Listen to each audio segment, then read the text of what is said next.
There was once a day that I would pray for you. I'd go and misbehave just so you'd notice too. Sneaking looks up and down from across the room. And damn, what a hell of a view. Kami ay pupunta ng laundry.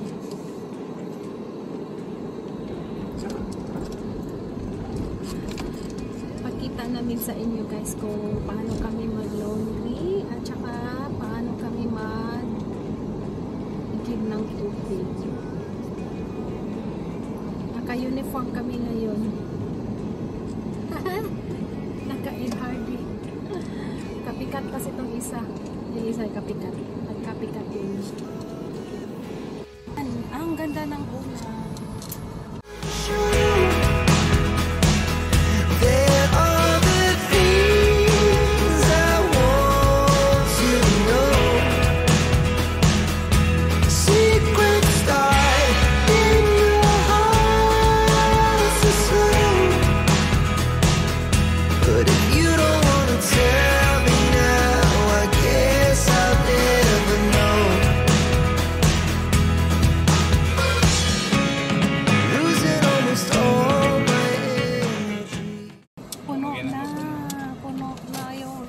Dito guys,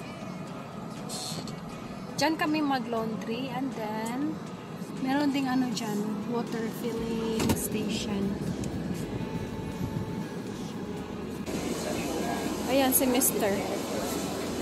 Siya yung tagalagay ng ano dyan, siya tagalagay ng sabon pati yung ano, yung mga damit, so, sa kanya yun. So bali siya yung naglalaba, hindi tayo.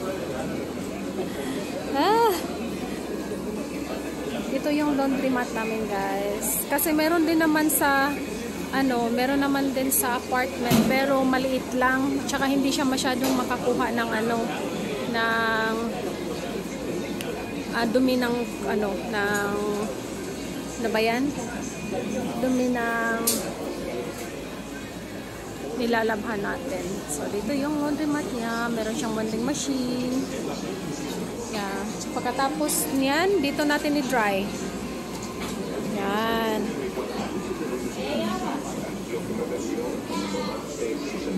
Then pag wala kayong ano, pag wala kayong sabon, merong sabon dyan, vending machine. Pwede din kayong bumili ng sabon dyan. Pa-change kayo ng coins. Quarters. Quarters siya gagamitin guys. Ito nilagyan namin is 775 siya. 775. Yan. Then, pag gusto mo naman ng warm, dagdagan mo ng 25 cents. Tsaka ito $5. Then, gusto mo ng warm, lagyan mo ng extra 25 cents. So, $5.25. So, dito yung filling station. Bili ka ng tubig dito. Yan. Bibili si Mr. ng water.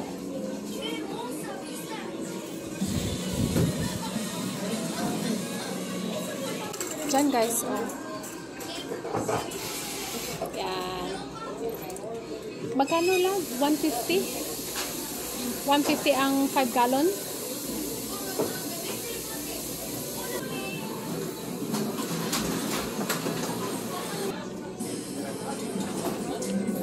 Ika gisogo.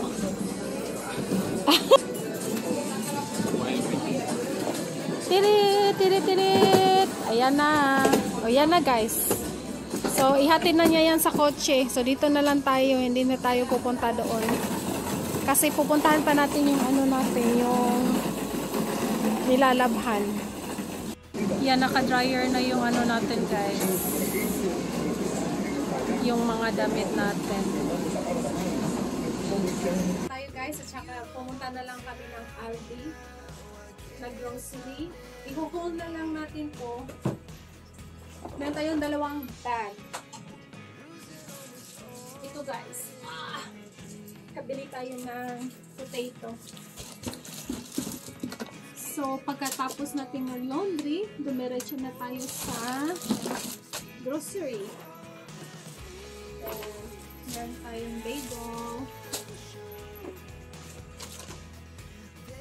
tayo ng dalawang ano na saging. Green pa siya guys, pero ewan ko pag ano na ba to, mag-ripe. Yan, kumuha na rin tayo nitong broccoli. And then 2 pounds na tilapia fillet. Sweet peppers. Carrots.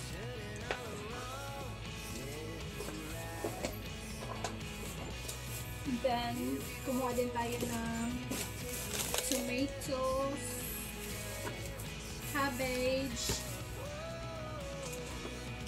brown sugar, ground turkey, 1 bag down, isa pang bag. Bumili tayo ng white bread. Kailangan natin ng bread. Tsaka dito, doon na lang kami bumili ng ng itlog kasi maraming tao doon sa Costco. Bumili tayo ng 1 dozen. So, bali 2 dozen. So, naisipan kong gumawa ng supas. Kasi parang gutom na yata si Mr. So, itong lahat guys is $38. So, okay na rin siya kasi alam niyo naman sa Aldi is napakamura talaga niya doon. Although hindi sila kompleto, pero meron silang mga ibang vegetables na kailangan ko. So, gusto ko na rin pumunta ng ng Asian market kasi namimiss ko yung yung eggplant at saka yung mga yung kalabasa. So, siguro by next week na lang siguro kayo pupunta ng Asian market. Okay, gawa tayo ng supas. My own version. Lagyan natin ng oil. Lagyan natin yung sibuyas. Lutuin lang natin yung sibuyas, guys, at saka yung yung garlic.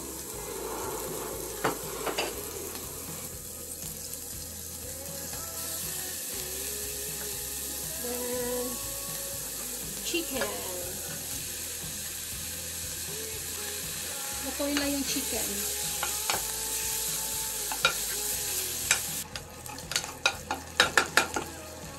Ng paprika guys para maputla yung yung chicken. Lagyan natin paprika. Lagyan na lang natin ng powder bouillon. Ito lang yung pangtimpla natin. Lagyan na natin yung water. Siguro 2 ganito lang guys.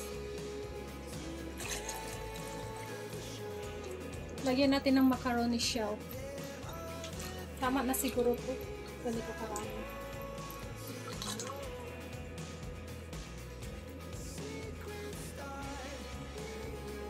So, lagyan na rin natin ng pepper. And then salt. Mamaya guys, dagdagan natin ng soap or kung na lang yung seasoning pag siya tabang. So, hintayin na lang natin itong maglambot yung macaroni shell niya.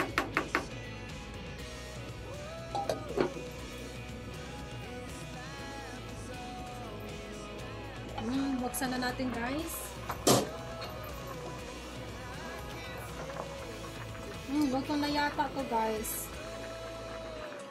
Lagyan lang natin ng celery para mabango tsaka masarap. Masarap na to. Gusto ko lagyan ng egg. Lagyan kaya natin ng egg. Lagyan natin ng egg guys. Let's see.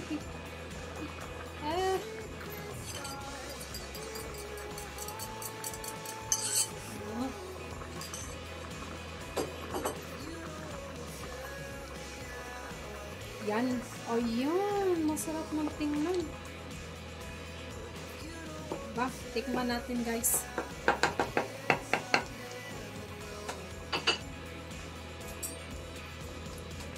Moment of truth. Pag masarap pa. Masarap guys. Masarap siya. Kibigyan na natin si Mr. niyan. Okay, my own version of sopas. Masarap ba? Kakaluto ko nga lang yun eh. Masarap? Masarap. Masarap. My own version of sopas. Deserted. Tiger, what you doing there, boy? Huh? And what felt to me like the middle of nowhere. What you doing there? Feels so small. What doing there? Yeah? But it's so beautiful. Sleepy. Just like the next destination.